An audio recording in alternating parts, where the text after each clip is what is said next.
чисто базару, не для чисто базару, базару, базару, базару. Когда первый концерт? Нет, в начале сентября. Совсем недавно этот дом культуры в селе Киртили Тетюшского района напоминал скорее неухоженный склад. Здание было построено почти 50 лет назад. Сейчас это воспоминание. Теперь уже в современный дом культуры, не уступающий городскому уровню, осталось завести только оборудование. Каблуки-то, наверное, не часто надеваете здесь? Нет, в основном бегала в галошах и в кедах и кроссовках последний месяц.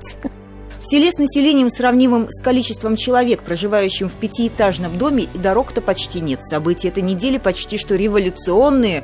Открыто несколько социально значимых объектов. Дорогу по главной улице проложили по программе самообложения. Районные власти помогли установить спортивную площадку. С местными ребятами договорились поддерживать чистоту, приносить сменную обувь. И установили памятный обелиск с именами всех участников Великой Отечественной войны, не только фронтовиков, но и тружеников тыла. А в главном центре притяжения ДК, отремонтированном капитально по специальной республиканской программе, теперь красуется национальный оберег, символ изобилия. Это вот теперь я могу назвать, что культурный центр. Центр возрождения духовного богатства нашего народа. И школа рядом. В какой момент у аргамака скакуна выросли крылья, никто точно сказать не может. Но название для совершенно нового объекта детского оздоровительного лагеря в Камском Устье выбирали сообща путем голосования в соцсетях. Этот проект новейший в буквальном смысле. Впервые в республике в этом веке подобный объект не переделан на старом месте, а построен с нуля. Сроки самые сжатые, с весны до августа. Место для строительства лагеря выбрано, конечно, невероятной красоты. Здесь камы берегов, которые не видно. Здесь утесы, напоминающие крымские пейзажи. Внизу на пляже белоснежный песок. И настроение в этом лагере, благодаря выбранным цветам, несмотря на пасмурную погоду, остается очень солнечным, очень радостным. До этого в Камском Устье не было ни одного действующего места отдыха для детей. Лагерь построили в рамках президентской программы «Лето детям».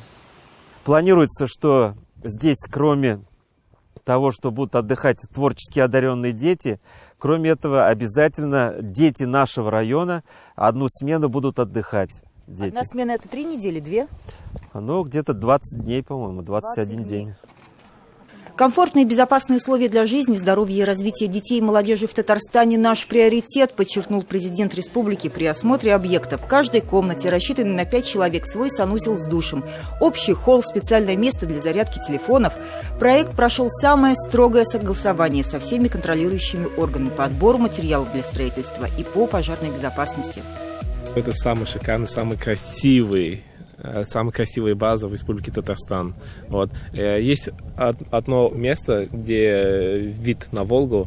Мы там в будущем планируем поставить амфитеатр, и это будет прям бомба. Вот. Детский лагерь «Аргамак» рассчитан на одновременное пребывание в нем 90 детей. Первый заезд планируют успеть сделать еще в этом сезоне. В ряде районов нет лагерей вообще. И вот для нас важно было на примере Камского Устья отработать вот такой пилотный вариант размещения лагеря. И получился типовой лагерь, который мы можем совершенно спокойно в последующем, при наличии земельных участков в других муниципалитетах, масштабировать, строить. В целом в республике 119 детских лагерей. 94 из них вошли в республиканскую программу реновации. Где-то проведут капитальный ремонт, а где-то и построят заново. На программу «Лето детям» выделено 7 миллиардов рублей. Тут очень легкая вода, плывется легко. Инеш совсем не ручей, а скорее море. Море планов. В высокой горе новый бассейн Инеш дает старт новому направлению местной спортивной школы. Набор в секцию плавания уже открыт. Я думаю, через несколько лет вот этот скачок, бум строительный, даст свои плоды. И, я думаю, подарит нам много новых юных чемпионов. Казанская касатка Егор Куимов, начинавший свой путь в детско-юношеской спортивной школе с таким названием, и в свои 21 год многократный чемпион России, призер крупнейших международных соревнований, оценил исток будущих побед. Когда я начинал заниматься плаванием, этого не было. Такой инфраструктуры не было. Было всего 2 или 3 бассейна, когда я начинал. Сейчас этих бассейнов гораздо больше и гораздо республика дает шанс, чтобы наши спортсмены выигрывали. Для меня честь открывать еще один в Республике Татарстан бассейн. Бассейн «Инеш» построен рядом со школой и детским садом. И занятия физкультурой у школьников будут проходить также и здесь. Здесь 2 чаши для взрослых и детей. Устроить заплыв смогут до 500 человек в день. Визит президента первую пробу воды не прервал. Bu ilk izdə 39-cu su basseyni. Şuna görə sizlə bərabər qatlayım. По некоторым оценкам, регулярно спортом сейчас занимается каждый второй житель республики. Сейчас в Татарстане 11 тысяч стадионов, спортивных залов, бассейнов, ледовых дворцов. И эта цифра растет. В этом году заработают еще 2 бассейна, 2 крытых катка и 6 спортивных залов. Свою биографию наверняка будущие чемпионы начнут в Байгыш. Что называется, на ходу президент дает поручение проконтролировать качество материалов отделки. В Высокой горе высокая степень готовности принять воспитанников в новом детском саду. Он рассчитан на 340 детей.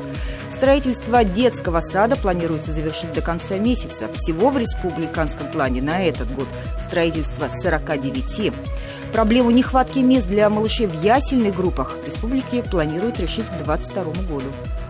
Реализуемые 100 программ президента в сочетании с федеральными программами, национальными проектами прицельны, направлены на улучшение самых значимых сфер жизни и под особым республиканским контролем качества их выполнения. Юбилейный год столетия ТАССР продолжается, а значит, будет еще много открытий. Татьяна Тимошенко, Андрей Мохов, 7 дней. Все выпуски программы «7 дней» смотрите на YouTube-канале ТНВ.